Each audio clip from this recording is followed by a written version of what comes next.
The good news is eventually these stories and these structures start to crumble because our soul and our true self can no longer tolerate it at a certain point. And depending on your own personal soul's journey and life path, like that might have started happening for you very early in your life. If you're somebody that's been seeking for a long, long time, there are certain things that are going to have been intolerable, and you had to press outside those limitations because your soul could no longer tolerate living inside of them. And we tolerate it until we can no longer tolerate it. And oftentimes this will show up with either some sort of crisis, a breakdown, a physical manifestation. And this is oftentimes why people end up having these physical manifestations and breakdowns or crisis in their midlife. And a lot of times people just want to attribute it to like age or bad luck. And it's not. Everything is connected.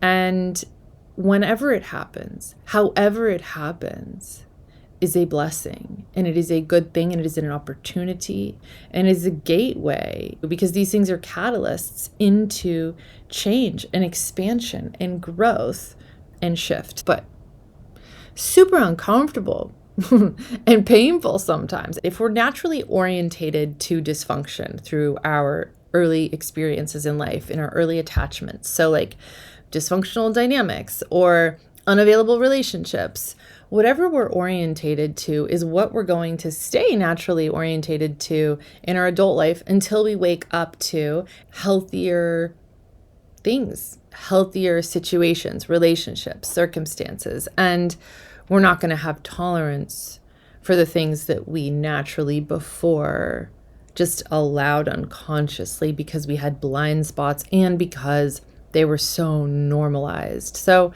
I mean, that makes sense, right? Because that's just what our reticular activating system is going to attune to. It's what it's looking for. It's looking for signs of what's not safe.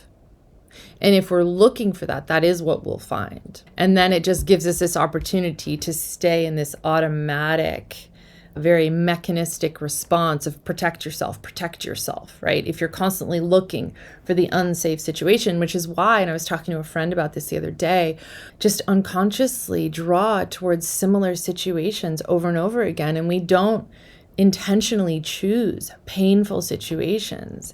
It very much is subconscious driven, and it's whatever is unresolved in us needing to really make its way to the surface to be resolved, to be seen, to be heard, to be responded to appropriately, so that then there's no charge on that anymore. And of course, once that wound is healed, then it can't be aggravated or triggered in the same way.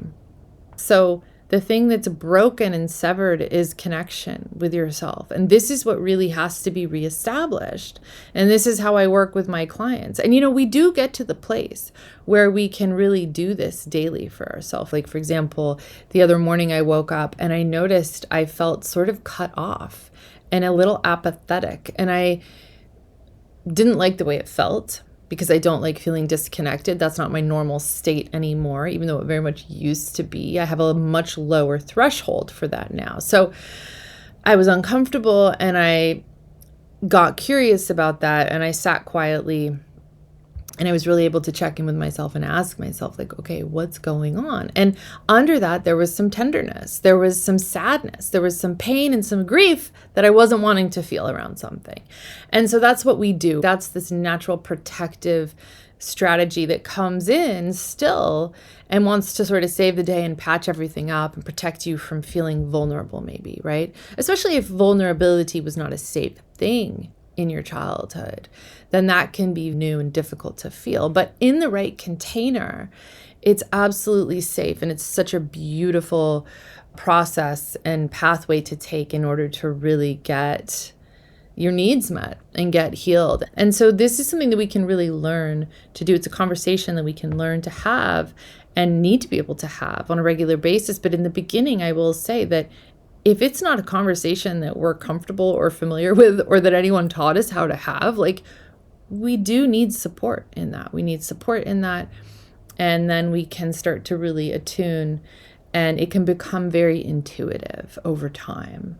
the work that I do as a hypnotist and as a healer is basically to hold that space, but also to, obviously, since I work with the subconscious, be able to see the subconscious moments that present and follow those versus the ideas, the stories, and really get underneath them, pull those apart so that they can be dismantled. Because once that structure is dismantled and that belief or idea is no longer holding up and no longer aligns or has any resonance for you, then it's sort of just like poof, it's gone. Actually, like it can be that quick. It can be like popped like a bubble, and you can go, well, this is not even real. And then once that's gone and that structure no longer holds up, then you don't have to continue to live that way. It doesn't have to continue to direct you. And that illusion is completely, it's like that filter has been removed off your vision and you see differently.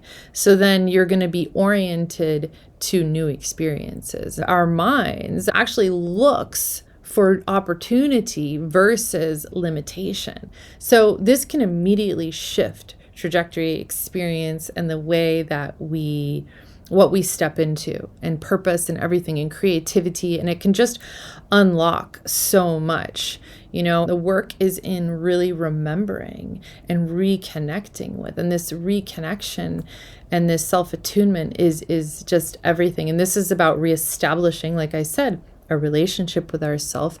That is the thing that sustains us versus being disconnected in a fog, in the dark, subject to these emotions, these feelings, and these old stories that used to drive us. And a lot of times I've noticed that people will become very defensive and protective over their pain story. And that's because they're overly identified with it and they want to defend it, And I relate to that too. I think we can probably all relate to that. But this is why it's so important to have an open mind and to be open to possibility. And in that is a lot of humility, because it's like, well, what if I'm wrong? And that's a really powerful question to ask yourself and a powerful statement to make. To say, I don't know, because there's humility in that, there's surrender in that, and then there's an opportunity in that for an opening to know. That very much aligns with this universal spiritual law of seek and you shall find. Because if we're honestly seeking and we're really open, we're going to create a space for the truth to drop in and land. But we can't really do that if we are like hunkering down here with our pain story and we're blocking out all the light. Like nothing can get in. Some of these stories are, like I said, like ironclad. They really convince us and we don't question them because we've always believed them. And that's why we continue to buy into stories, is because we don't question them. We think they're reality and they're just not. And so we have the ability to shift our reality, basically. And that's the power that we are given. Like we have this incredible ability to shift and create our own realities as co-creators. So, as always, I love your feedback. Feel free to let me know what came up for you around this. With you on the path. So long, until next time. Thank you for tuning in to the May Be Mindful podcast. If you enjoyed today's episode, don't forget to subscribe and leave us a review. Your feedback helps us grow and improve. For more information, resources, and exclusive content, visit our website at maybemindful.com or go ahead and follow us over on Instagram at maybemindful. If you enjoyed this week's episode, please give me a follow, screenshot the episode, and go ahead and tag me until next week when I bring you another thought-provoking and inspiring topic. Until then,